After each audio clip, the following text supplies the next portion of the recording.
video, I'd like to help you find the domain algebraically for a couple of special cases of functions. Remember that the domain is the input values that work for the function. Now we have a couple of rules in real number mathematics that just have to be obeyed, and these rules lead us to an algebraic way to find the domain for some functions. The first rule is that the denominator of a fraction cannot be 0. So for a function like f of x equals 2 over x, x can't be 0, because if x were 0, then that denominator would be 0, and that would be a problem. Likewise, for a function like f of x equals 1 over the quantity x minus 5, we can't let x be 5. If we put 5 into this denominator x minus 5, we would have 5 minus 5, which is 0. And again, we would be causing the denominator to be 0. So in general, if there's some algebraic expression, call it capital A, in the denominator, we need to find where capital A equals 0 and then disallow those values. Let's look at an example. What's the domain of g of x equals 2 plus x all over 2 minus x? All we need to worry about here is this denominator, 2 minus x. We need to be sure that that 2 minus x can't be 0. So what we're going to do is find where it is equal to 0 and then disallow it. To solve this, I'm just going to add x to both sides. So I'm going to do 2 minus x plus x equals 0 plus x, giving us 2 equals x. Now 2 equals x, or x equals 2, will be the value that would cause that denominator to be 0. 2 minus 2 equals 0. So I want to disallow it. I want to say that x cannot be 2. X can be any value except for 2. And the way I would write that is to say,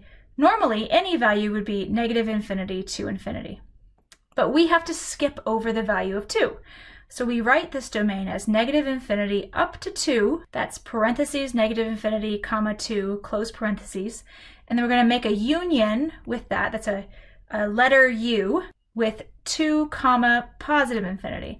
So basically we're using all of the values on the number line except 2, which we're essentially jumping over. Why don't you guys try this next one? What is the domain of f of x equals 10 over the quantity 0.05 x minus 2? Pause it and get back to me when you're finished.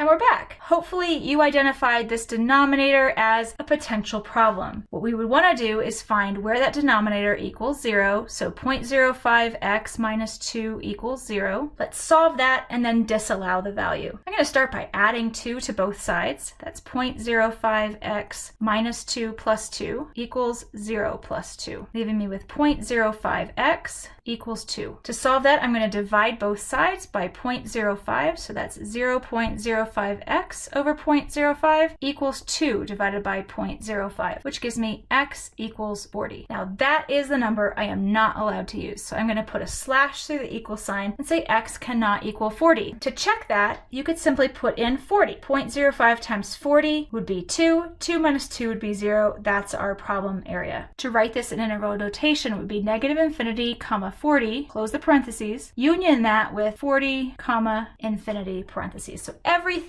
except for the number 40. We're jumping over 40. The other rule we're going to start paying attention to is that we cannot take the square root of a negative number. For example, if we have f of x equals the square root of x, then x has to be greater than or equal to 0. Because if x was less than 0, we would cause as the square root of a negative number. If we have g of x equals the square root of the whole thing, x minus 2, then x has to be greater than or equal to 2. Because if x was less than 2, let's say x is 1, then we would have the square root of 1 minus 2, or the square root of negative 1, and we can't have that. In general, if there's some algebraic expression, call it capital B, under square root, then we need to find where that expression is greater than or equal to 0 and restrict its domain to this. For example, what's the domain of g of x equals the square root of the quantity 3 minus x? We need to take that quantity under the square root, 3 minus x, and we need to find where it is greater than or equal to 0. Following this rule, capital B is greater than or equal to 0. Let's go ahead and solve that. So let's isolate the x by moving it to the right hand side. I'm going to add x to both sides. So 3 minus x plus x on the left is greater than or equal to 0 plus x on the right. That gives me 3 is greater than or equal to x. Or, running it the opposite way, x is less than or equal to 3. If I wanted to write that in interval notation, that would be negative infinity, comma, 3 bracket. And again, on the negative infinity, we would have a parentheses, a left parentheses. Why don't you go ahead and pause this video and try the next problem. What is the domain of f of x equals the square root of the whole quantity 1.5x plus 6?